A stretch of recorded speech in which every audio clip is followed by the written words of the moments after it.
Indonesia dikenal sebagai salah satu negara pengekspor mebel terbesar di dunia. Di antara banyak daerah, Jepara di Jawa Tengah menjadi ikon industri mebel dan ukiran kayu dengan ribuan unit produksi dan ratusan ribu tenaga kerja. Tak hanya Jepara, kota-kota seperti Semarang, Boyolali, Sukoharjo, Sragen, hingga Kudus juga ikut berperan dalam menggerakkan roda industri ini. Di tengah dominasi industri besar, tumbuh pula usaha-usaha mebel rumahan yang mengandalkan keterampilan lokal.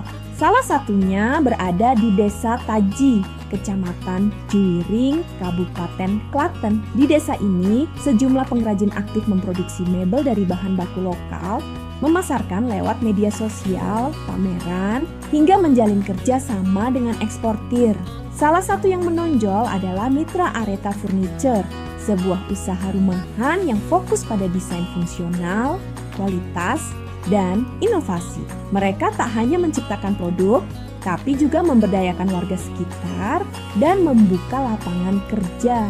Dokumenter ini mengajak kita melihat lebih dekat perjuangan para pengusaha mebel rumahan, tantangan yang mereka hadapi, serta harapan untuk menembus pasar global sambil menjaga akar budaya lokal.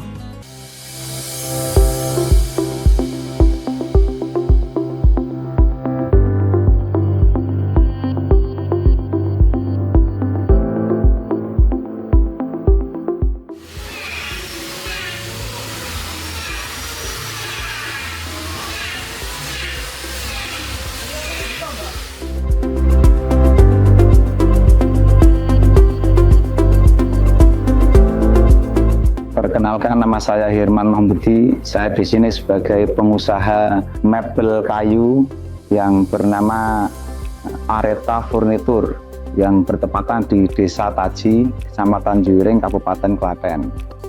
Untuk awal mulai saya masuk mebel dari tahun 2013 hingga sampai saat ini. Saya dapat informasi dari teman untuk potensi mebel. Jadi dari teman-teman itu memberi kabar kepada saya kalau mebel ini agak lain, hasilnya juga agak baik. Jadi saya untuk minat untuk masuk ke mebel hingga sampai saat ini. Ya kurang lebih ada 13-14 tahun ini.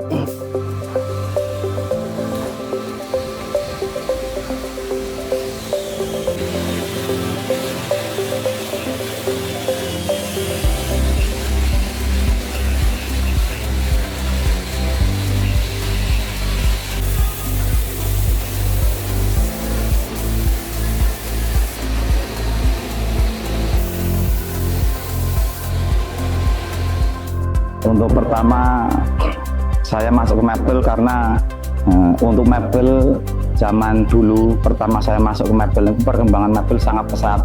Jadi saya ingin majukan mebel, termasuk dulu saya sebelum terjun ke mebel mungkin hanya pertanian saja. Berhubung mebel agak pesat, jadi saya ingin memajukan usaha saya dengan mengikuti tentang mebelan atau isi rumah tangga. Untuk bahan mebel sementara kan dari kayu jati, nindi, dan lain sebagainya. Untuk prosesnya itu ambil dari perajin, jadi nggak bikin sendiri tapi ambil dari perajin komponen, kemudian di sini dirakit jadi almari, jadi kursi, jadi pipet, TV, dan lain sebagainya, isi rumah tangga. Kemudian di sini untuk proses finishing pertama adalah untuk pengamplasan pakai mesin, pakai gerinda. Kemudian di finishing ada yang furnitur, ada yang memang cat duko, furnitur, dan lain sebagainya. Jadi nanti setelah selesai finishing dari bahan itu, kemudian langsung kita stok ke toko yang ada di Solo dan ada di Jogja. Kemudian nanti di sana sudah ada yang ibaratnya menjualkan. Untuk penjualan produk mebel ini Sementara kami belum ekspor, cuman lokal ada di Solo, namanya Barkas Areta, ketepatan di Madugondo, Kecamatan Grogol, Solo Baru niku. Dan di Jogja, tepatnya di Prambanan, di selatan Candi Prambanan. Untuk pemasaran sementara masih lewat toko, adapun toko nanti di di online kan. Jadi sebagian besar banyak yang datang ke toko karena melihat dari posting-postingan yang ada di TikTok, Facebook, IG dan lain sebagainya. Untuk pembelinya mungkin kebanyakan datang ke toko-toko itu, toko Jogja dan Solo.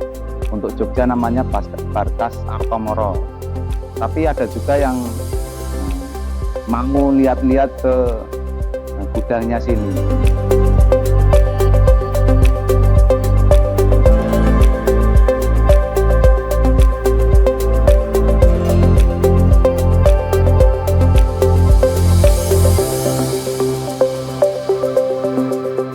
Lihat-lihat cara prosesnya juga ada.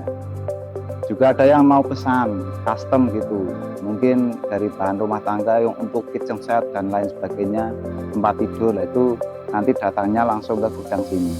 Untuk bekerja yang di sini, yang di gudang untuk finishing itu ada 13 orang. Itu diambil dari sebagian dari daerah sini, dari desa sini.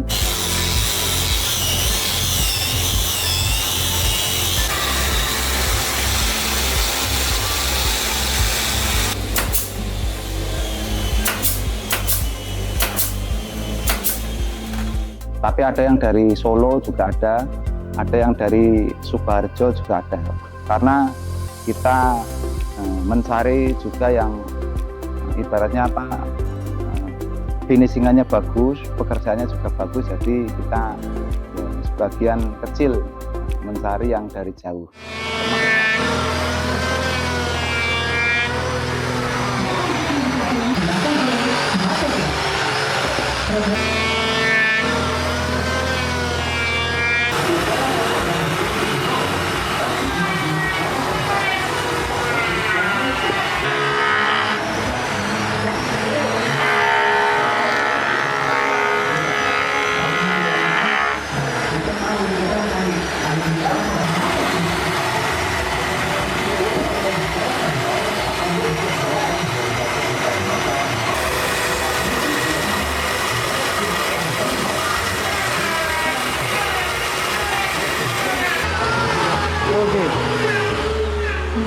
Assalamualaikum warahmatullahi wabarakatuh.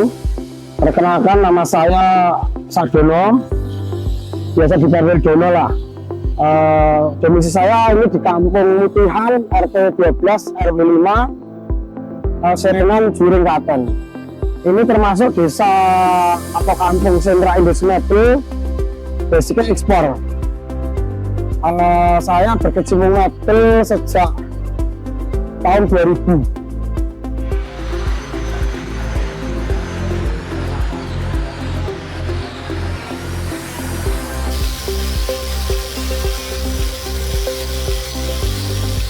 Usaha saya ini namanya Ardana Furniture. Dia ya alhamdulillah sampai sekarang bisa berjalan lancar ya, walaupun kadang mengalami pasang surut. Tapi alhamdulillah saya sampai sekarang alhamdulillah bisa berjalan sesuai dengan pesanan pabrik. Atau berawal kan dari tukang, dari kusen-kusen, dari terus terang kan warisan dulu bapak saya ya yang memulai. Ini saya istilahnya warisan meneruskan. Nah ini seiring dengan itu sekitar 95 prospek mebel kan dari dulu lokal sampai mulai 95 itu mulai ada ekspor. Nah dari situ saya mulai mencoba merambah ke mitra pabrik ekspor. Di sini saya hanya home industri, istilahnya pengerjaan dari bahan kayu, proses sampai setengah jadi. Habis itu setengah jadi saya kirim ke pabrik, rata-rata kirim pabrik ke Solo Raya, Solo, Klaten, Jogja. Itu pabrik basicnya ekspor.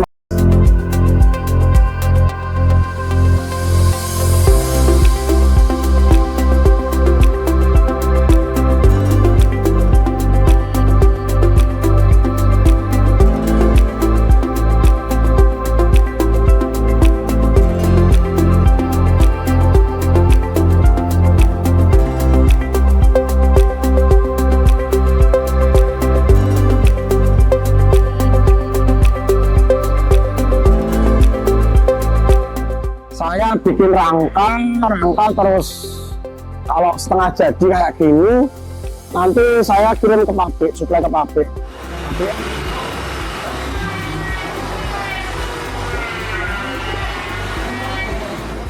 Pabrik ada yang di rata-rata Solo Raya lah, Solo, Jogja, Klaten.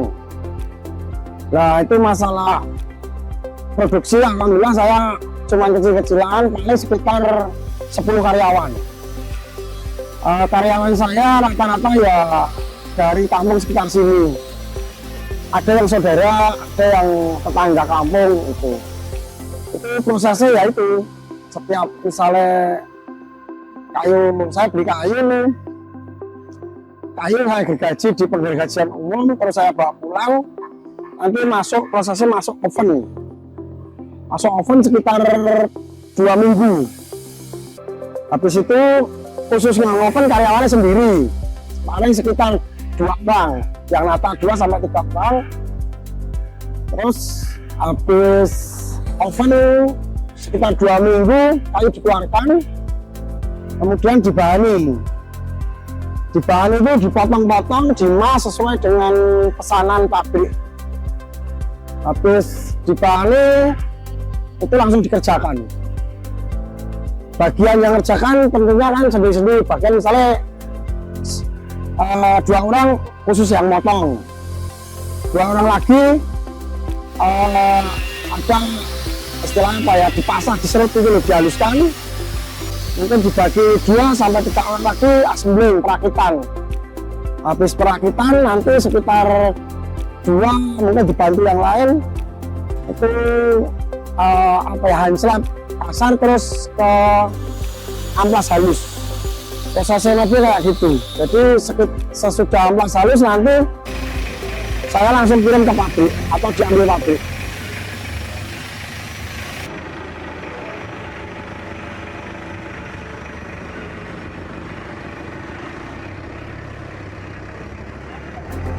Ya, perkenalkan, nama saya Bapak Sukarno, asal dari Juwiring. Saya bekerja di sini sudah sekitar 3 tahunan kurang lebih. Saya di sini sebagai pekerja serabutan lah ya.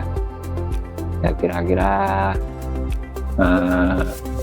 pekerjaan yang saya ambil ya itu masalah finishing dan ngerjain alat-alat yang rusak lah. Memang di sini itu mayoritas memang mebel, produksi mebel. Jadi untuk lingkungan sini semuanya udah tahu bahwa di sini memang produksi mebel.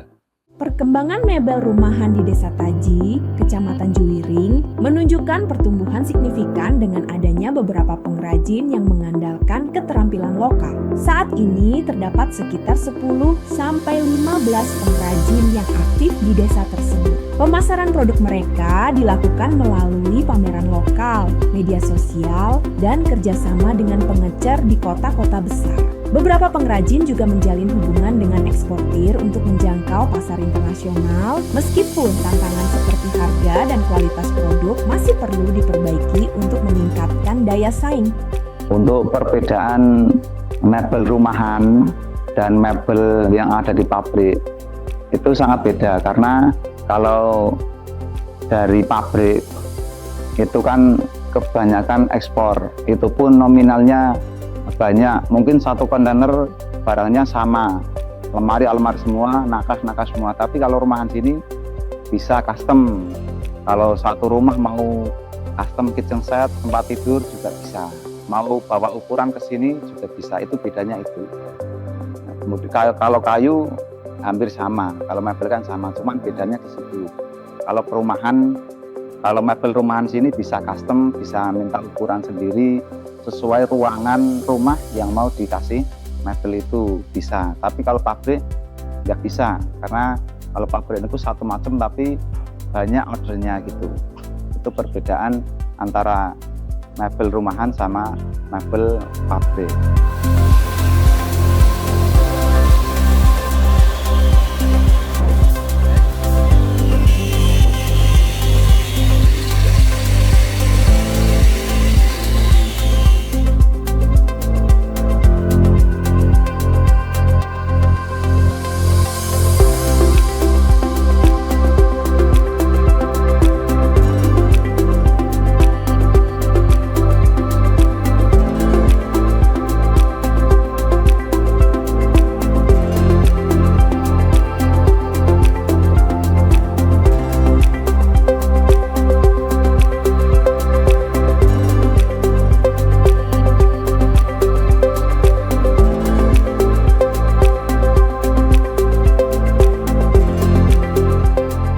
Ya keunggulan saya dibanding mebel lain kan, ya alhamdulillah dari segi oven kualitas kan mebel ekspor harus oven itu soalnya harga mati, nggak bisa ditaruh lagi, soalnya kaitannya kan sama kadar air, kekeringan, terus konstruksi bisa kuat.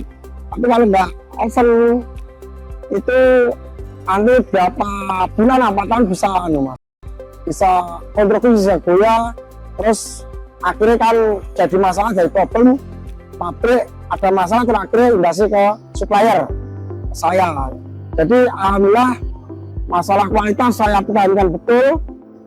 Ya, masalah kualitas konstruksi, masalah kekeringan kayu, masalah desain, masalah assembly harus kuat. Itu dibanding mungkin di situ keunggulan dari mebel yang lain.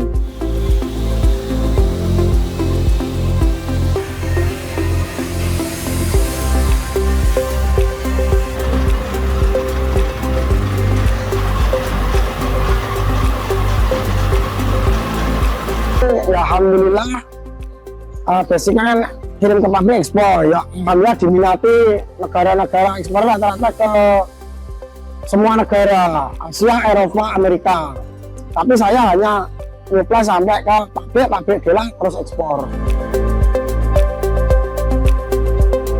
Lebih dari 15.000 unit usaha di sana menyerap ratusan ribu tenaga kerja, menghasilkan produk berkualitas tinggi yang tersebar hingga pasar internasional. Namun, kejayaan itu tak lepas dari tantangan, mulai dari naiknya harga bahan baku hingga ketatnya persaingan global. Sementara itu, di Desa Taji, Kabupaten Klaten, para pengrajin mebel rumahan berjuang mengembangkan usahanya dengan keterampilan lokal dan teknologi yang terbatas. Mitra Areta Furniture menjadi salah satu contoh pelaku usaha yang mencoba menjawab tantangan itu dengan inovasi desain dan pemasaran digital.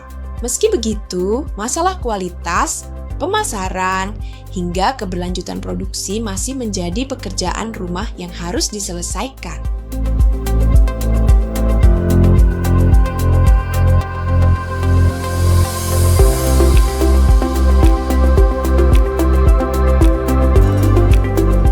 Untuk keluh kesahnya untuk mebel khususnya rumahan seperti ini, mungkin pertama dari penjualan. Termasuk dulu ketika pas pandemi corona itu kan semua mebel itu anjlok. Dari omsetnya mungkin omset dari 100% jadi 50%. Jadi konsumen juga kurang minat untuk mencari mebel furnitur sini.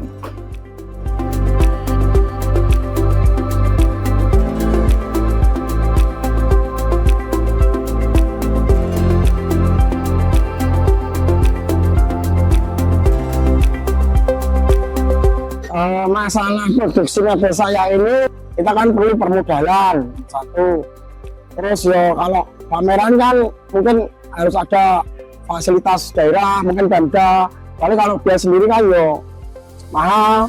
Di samping itu kan marketing yo ingin sih pengen kayak pabrik ikut pameran terus. Tapi kan pengen mengikuti pabrik kan tidak semudah membalikkan telapak tangan. Ya, untuk harapan saya soal mebel di daerah Tasik ini, saya harap lebih dikenal lagi dari segala penjuru ya, misalnya ya, dari wilayah luar kota lah. Soalnya kan di Tasik ini udah termasuk lingkungan besar untuk usaha mebel rumahan. Mulai dari sekarang sampai ke depannya mungkin untuk mebel bisa bangkit lagi, bisa lancar lagi sehingga omsetnya juga lebih banyak lagi.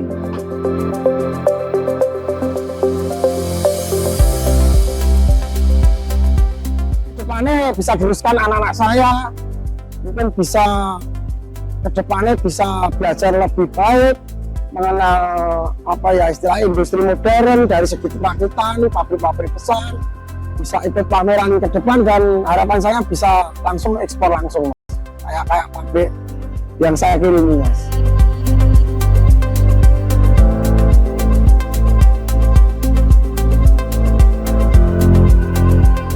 Di balik setiap pahatan, ada tangan-tangan terampil yang tak hanya bekerja untuk hari ini, tetapi juga untuk masa depan. Para pengusaha mebel rumahan di Jepara, Klaten, hingga pelosok desa kecil lainnya terus bertahan di tengah tantangan. Mereka menghadapi harga bahan baku yang terus naik, persaingan pasar global, hingga keterbatasan teknologi dan akses permodalan. Namun, dari keterbatasan itu, lahir semangat untuk tumbuh. Harapan mereka bukan semata soal keuntungan, tapi soal keberlangsungan. Mereka ingin karya mereka dikenal, dihargai, dan menjadi bagian dari cerita besar industri kreatif Indonesia. Mereka ingin anak-anak muda kembali melirik dunia pertukangan agar warisan leluhur ini tidak hilang ditelan waktu. Mereka bermimpi bisa menjangkau pasar lebih luas, memperbaiki kualitas produksi, dan membawa nama desanya ke kancah internasional. Dan pada akhirnya, mereka percaya bahwa dengan kerja keras, inovasi, dan dukungan dari berbagai pihak, usaha kecil pun bisa menjadi besar. Karena mebel bukan sekadar barang, ia adalah jati diri, warisan, dan harapan yang tak pernah padam.